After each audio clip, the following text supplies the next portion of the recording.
Hey everybody, welcome to Thursday night. John Skiba here on the Consumer Warrior YouTube channel. Great to be with you once again, talk about all things debt related. I am John Skiba. I'm an attorney in the state of Arizona. I help people with serious debt problems, not just dabbling in debt, but we deal with the serious stuff like wage garnishment, bankruptcy, debt collection lawsuits, all those types of things that we talk about. And I do this live stream each and every week to help kind of point you in the right direction, to give you some information to be able to make some decisions on how you can deal with some of these things that can be really overwhelming. I deal with people every day in my law practice here in Arizona that I know I can hear it in their voice, the stress, the loss of sleep, the emotion, the tension that it causes in relationships to have these serious debt issues.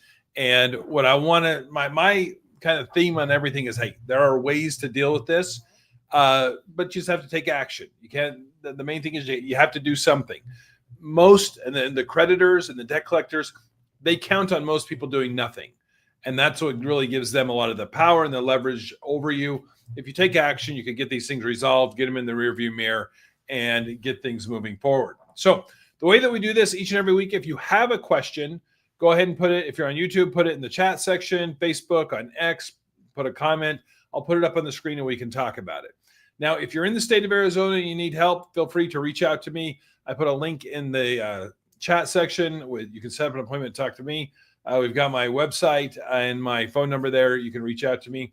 Even if you're not in the state of Arizona, click on that. We can get you pointed in the right direction as far as someone who can actually help you. I do want to thank our great sponsor of our weekly live stream, Solo. Click on the link there and you can check out some of the really cool debt fighting tools they have. Solo has been a sponsor for a very long time of this channel. It helps the channel keep doing what I'm doing each and every week. And they have some really cool technology-based tools that help you with debt settlement, with responding to debt collection lawsuits, and really making sure you take that action so you don't end up with some type of default. So I styled this one as a week where we're going to talk about bankruptcy. But if you have questions about debt collection lawsuits, I'm happy to jump onto those as well. But really, I wanted to do, I think then, is it Reddit? I'm kind of an old guy, but I think it's Reddit where they do the AMA Ask Me Anything kind of thing. We're doing an AMA on bankruptcy. If there's any questions you have on bankruptcy or debt collection lawsuits, but bankruptcy specifically, put them in there. Let's talk about it, because I know that I always say we go to that negative space in our mind of what's going to happen when really is generally not that big of an issue. It's not that big of a problem. My weekly disclaimer, I am a licensed attorney in Arizona. I'm not licensed anywhere else. Don't take this as legal advice. Take this as some guy talking on YouTube. If you want legal advice, particularly if you're in Arizona, give me a call there. I'm happy to talk with you and see how we can help you out or find someone in your particular state who can. All right, I want to start with Go Fins here because he was here nice and early, he or she. So GoFin says, okay, out of necessity, paying bills and paying other debt, I took out loans from 3 different online lenders. The amounts were $9,000, $3,200, $550. I'm living in a crazy whirlwind of debt. With my research, I understand that there's a 90-day look back. I took these loans out in August. Should I wait to file in December? Also, I've made 1 payment so far to each. Can I stop to save money? Can I stop after making 1 payment so I can save money for a BK lawyer? If I file for 90 days, they shouldn't try to file a case on me for fraud, correct? Is it even possible to file earlier, or is it best to file outside the 90 days? Also, I've heard it's hard to rent after bankruptcy and we need to get a bigger place. Can I rent a bigger place before filing? I'm in Florida. I got that with the Go Fins. We got a Dolphins fan here. And then one more. Also, what's my experience with VW credit? I'm about $8,000 underwater with my 2023 car. Would Volkswagen let me do a ride through if I don't affirm? I don't want to affirm, but I can't go without a vehicle either. Okay. A lot of very good questions. So let's talk first about what you set up first here, that you took out these 3 loans, that you run into some hard times. And so you've taken out 3 loans, $9,000, $3,200. I'm assuming that's $3,200 and not $320,000 or whatever, at $555. So you've taken out these loans, you need to file for bankruptcy. Let's talk about that 90-day rule that you're referencing. That rule actually has more to do with payments that you've made to the creditor rather than the fact that you took the loans out. So if you file a bankruptcy, Chapter 7, Chapter 13, but most particularly Chapter 7 cases, if you make payments to a creditor in the 90-day window prior to filing bankruptcy, that results in them receiving more than they would have received in your bankruptcy, the bankruptcy trustee can go back to the creditor and get that money back. They can claw it back. So if I have a credit card and I'm trying to pay this thing down, the minimum payments are $80 and I'm paying them $500 a month in the 90 days prior to filing bankruptcy. I file bankruptcy. The bankruptcy trustee can go, I'm going to go get that money back from whoever the credit card company is, and then distribute it evenly amongst all of your creditors. So it doesn't come back to you. It just goes to all of your creditors. The idea behind this rule is they want creditors to be treated equally in bankruptcy. There's certain categories of creditors, but general unsecured creditors, things like personal loans, medical bills, credit cards, they all are treated equally. And so they don't want you to prefer, hence that's why it's called a preference, prefer one creditor over the other. Now, that rule applies also to cash advances. If you take out large cash advances that are more than $700 some odd in the 90 days, it's actually 70 days prior to filing bankruptcy, they can go try to claw that back. And if you make any other payments to just regular creditors, it's got to be like over $600 that you're making these payments before they can claw them back. Now, there is one little asterisk to this. If the person that you're repaying is what we call an insider, these are family members, close friends, business associates. If you pay them back, the look back period goes back a full year. So if I'm getting ready to file Chapter 7 and I owe my brother 10 grand, and I'm like, man, I got to get him paid before I file this bankruptcy because otherwise Thanksgiving is going to be super awkward. And I pay him 10 grand. It's about to get a lot more awkward because now a bankruptcy trustee is going to go back to your brother and say, hey, give me that 10 grand back. And if you don't, I'm going to sue you to get it back. And so if you've paid off a family member in the 12 months prior to filing bankruptcy, an insider, that's going to be a bigger issue. Now, I know, go Fins, that doesn't answer your question. So I'll get to that now. The fact that you took those loans out and then filed bankruptcy, what are some of the issues there? One of the issues is, if you take out a big loan right before you file bankruptcy, the creditor could come in and raise an objection to their particular debt going away, saying that the debt was incurred with no intent to repay it, that it was fraudulently incurred, that you went out and got the loan, saying, hey, I'm going to file bankruptcy 2 weeks from now. I'm just going to take out a bunch of credit cards and then rack them up and then not pay them. So I guess that is a risk. But truthfully, the waiting period, there's no specific waiting period you need to make. If you made a payment or two, I think that helps the argument. So I can tell you legally they could do that. I can tell you the practical part of it. I've been doing this almost 23 years. I've never had that issue come up, not even one time. I'm not telling people to go out and incur debts that they don't intend to repay. I'm not telling you to do that. I'm telling you actually not to do that. But what I am saying is in a situation like this, out of necessity, you're planning to pay groceries and that, you went out and took out some bad loans, you made a payment or two here and there, and then you decide you have to file bankruptcy. That situation happens all the time. I never tell people, hey, go out and get new credit cards and let's max them out. That is fraud. I think it's, you could run into problems with the bankruptcy court. I think it's immoral. I always say that's the difference between, some people say to me, how do you deal with the morality of bankruptcy? I see that almost everybody I meet, they're in situations where, they're taking out loans, they're trying to pay things back, life happens, and they're not able to do it. I think that's radically different than someone who goes out, and I'm not saying that go Fins, you're doing this, but if someone were to go out and get a credit card with the intent of, hey, I'm going to file bankruptcy in 2 months, so let's just, charge these babies up, that kind of thing. I think that is a problem. I think that's problematic on a lot of different levels. But what you're telling me here, I'm not saying that would be a big problem. Yeah, if you made a payment or two, that shows some indication that, hey, you're trying to act in good faith here. But I don't know if that would be a reason to delay your filing. My recommendation would be to talk to an attorney in the state of Florida and run this scenario by them and see locally how the judges or how creditors handle it. Like I say, here in Arizona, I've never encountered that once. I filed thousands of bankruptcies, and 23 years, I've been doing this all day long. I've never encountered that even one time. And then part of it is that the creditor would have to come in, raise the objection, and get into this big litigation process. And for those amounts, while they're significant in the grand scheme of their businesses, they're not.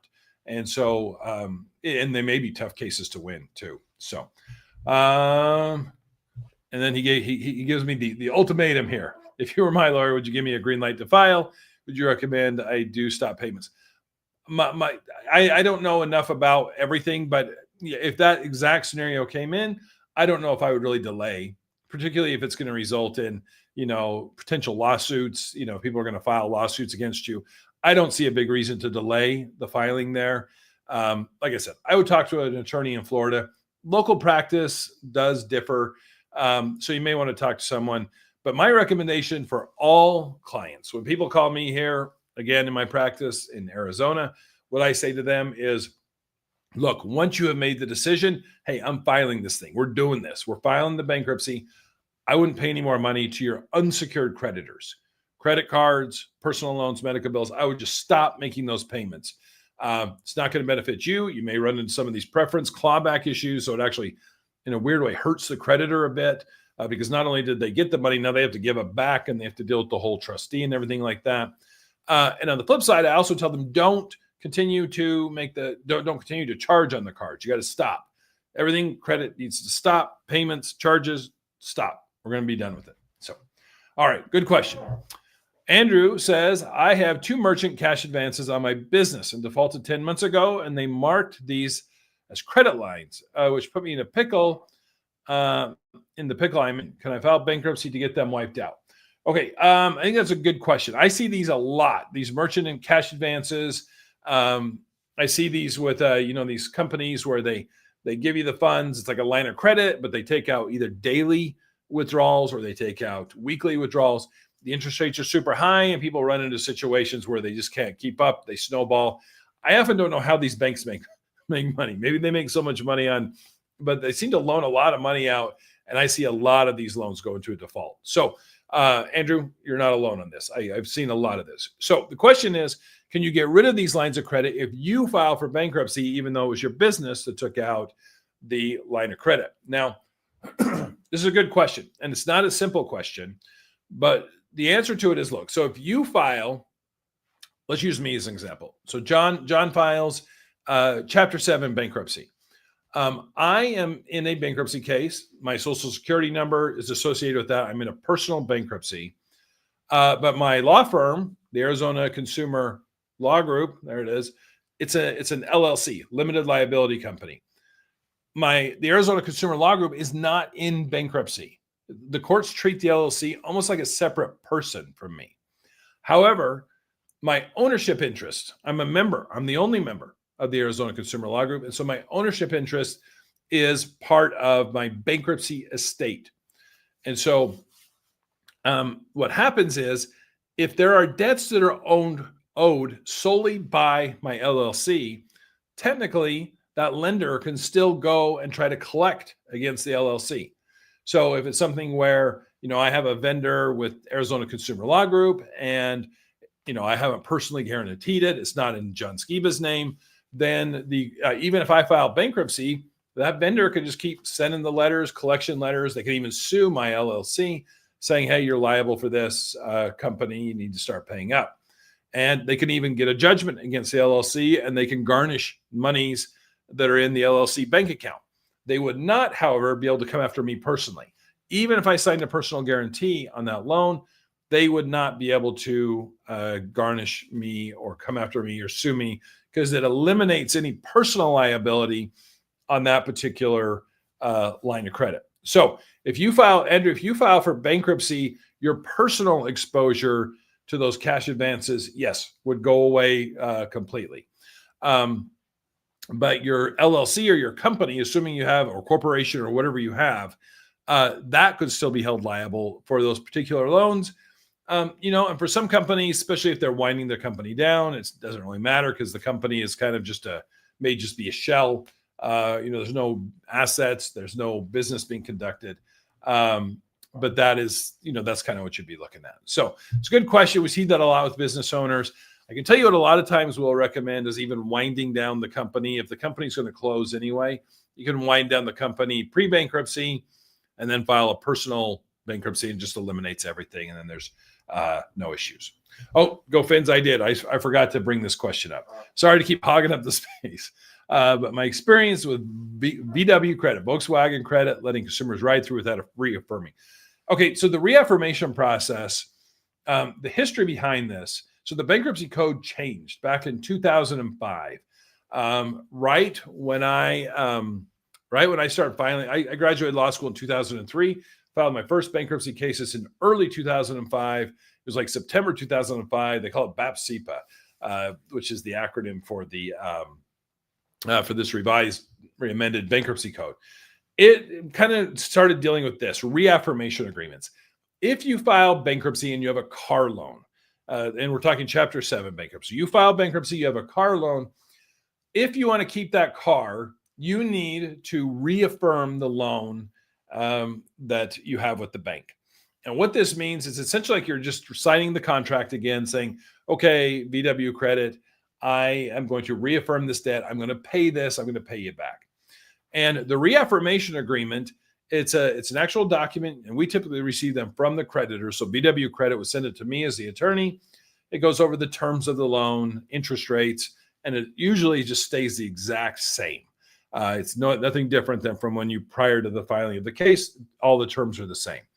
So if you want to reaffirm, you sign the agreement, I sign it as your attorney, and then we send it back to the creditor, they sign it and submit it to the judge. And the judge has to approve it, which is sometimes more difficult than you might think, even if all the parties are in agreement, because the judge has to sign off on it saying that he believes that it's in your best interest. Now, this is very subject to local practice. In Arizona, the judges are not huge fans of these reaffirmation agreements. The reason why is because, is if a reaffirmation agreement is approved, then you still owe on the car. You can still pay it off like normal. However, if something were to happen, let's say you lose your job a year later, it gets repossessed. Let's say you get in an accident, it gets totaled, and your insurance doesn't cover it all. Then the lender can come after you for the deficiency balance, for any amounts that are still left over. They can come after you, they can sue you, they can do collections. However, if the judge does not approve your reaffirmation agreement, then the creditor cannot come after you for any deficiency balance. Now, I can tell you, so the issues with, and so many people say, well, why in the world would you sign a reaffirmation agreement? Why would you want it to be approved? This actually sounds like it might be a bad deal.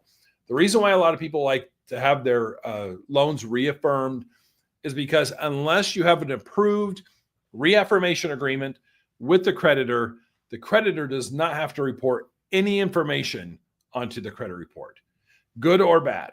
It just, nothing goes on there. So you're paying your car payment, and instead of positive history showing up on your credit score, it's not there. So it can impact your credit score.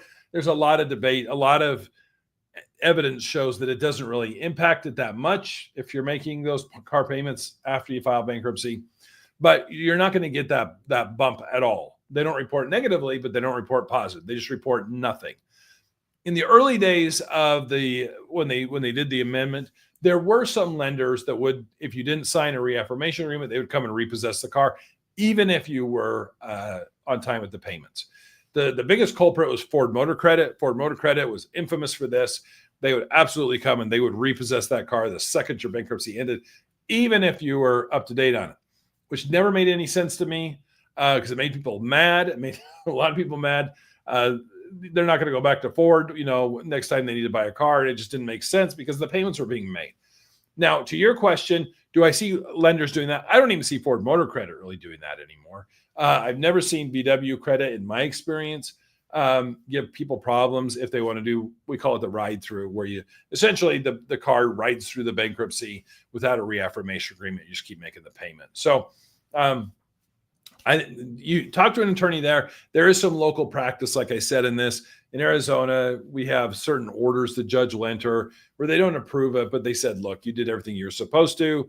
And if the bank wants to come repossess this car, they better come talk to me first.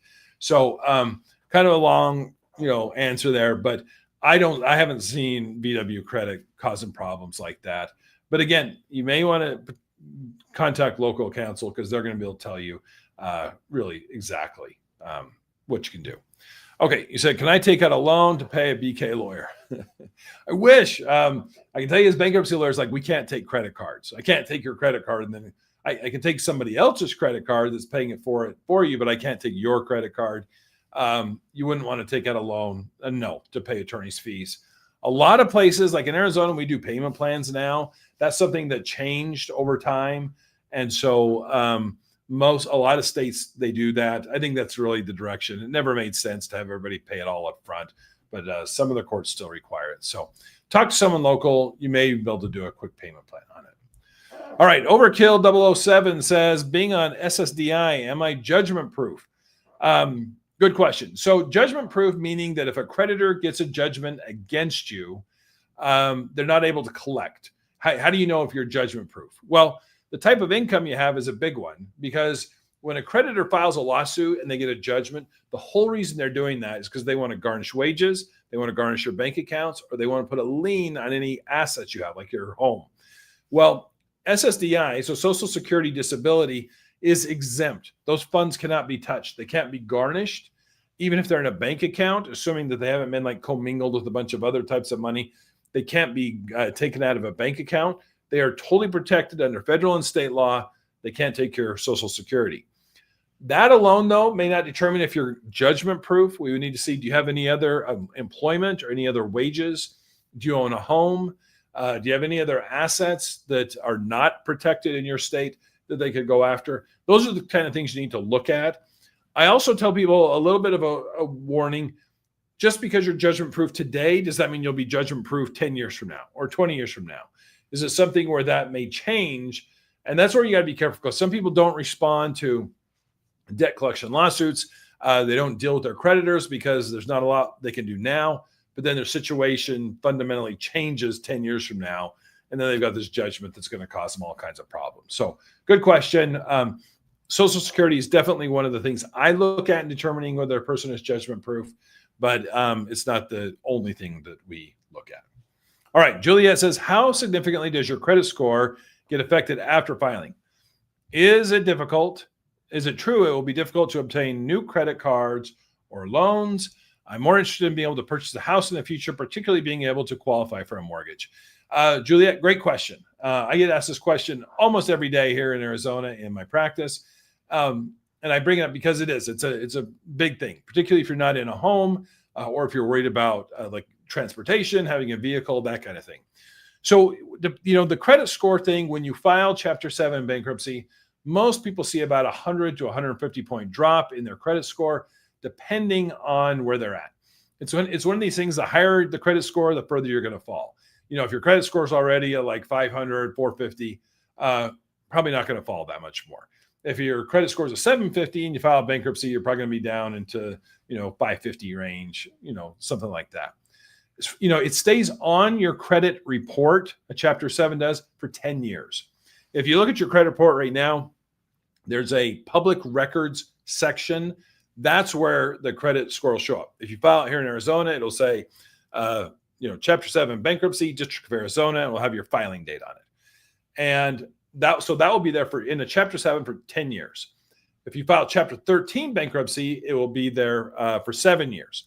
And it's 10 years or 7 years, respectively, from the date that you file it, not from the date that it's discharged or closed out. So I filed bankruptcy today. I'm recording this September 4th, 2025. This is when the clock starts ticking on that 10 years. So it's on there for 10 years in Chapter 7, but it's by no means no credit for 10 years. And actually, people it's surprising to most people how quickly the score does improve.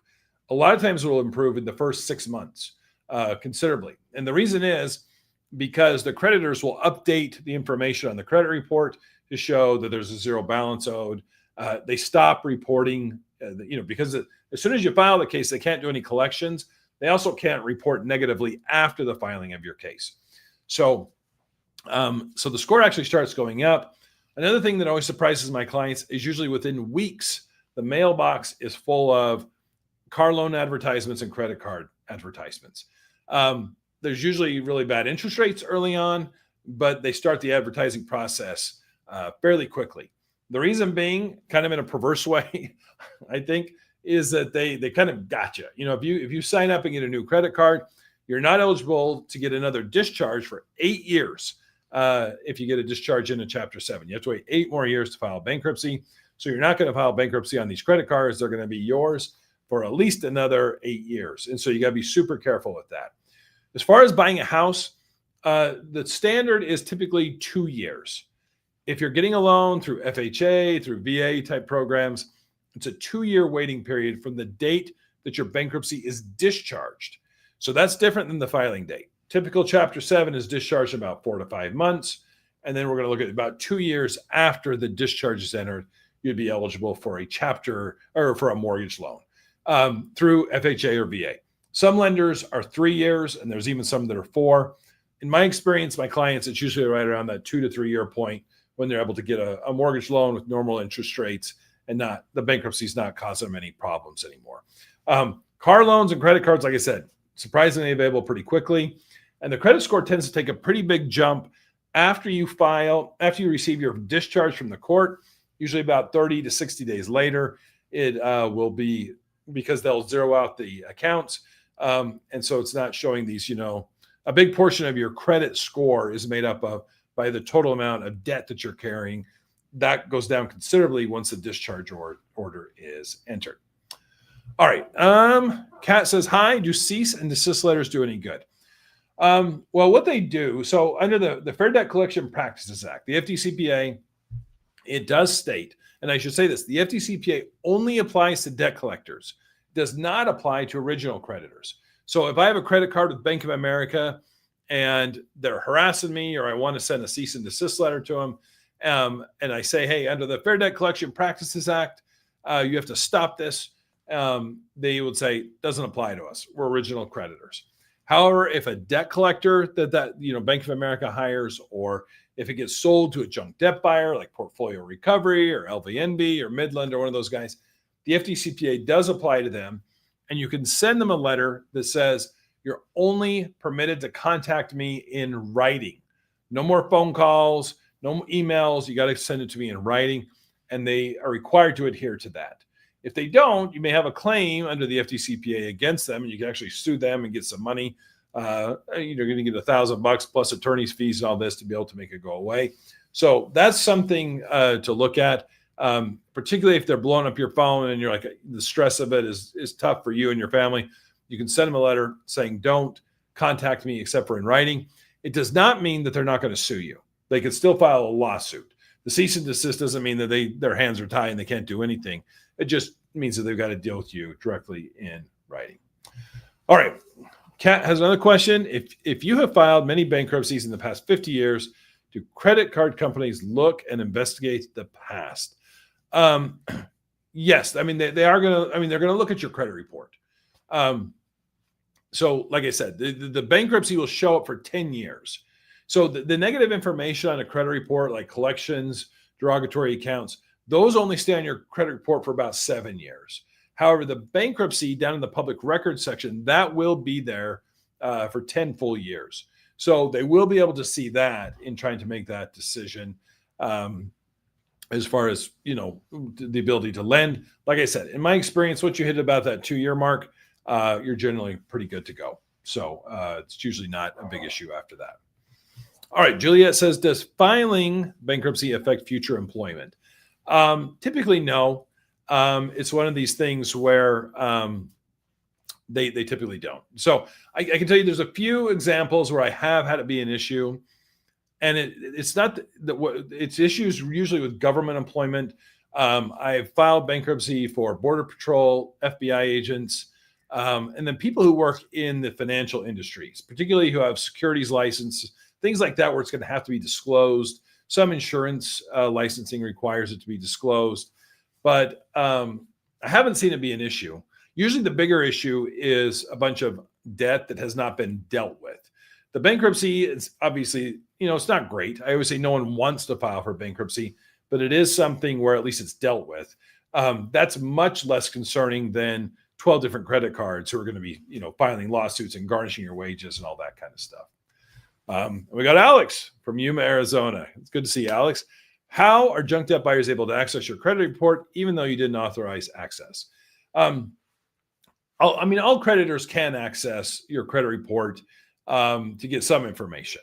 So that there's some information that's available in general to creditors and people you're trying to apply for loans with. Like you see these soft credit polls that they will do. They can get some general information. If they want a full credit, then yeah, you do have to sign off on that. But they are able to get a lot of the general information. I tell people, credit reporting agencies, the big three, Experian, Equifax, TransUnion, they seem almost like kind of quasi-governmental agencies because they impact our lives so much.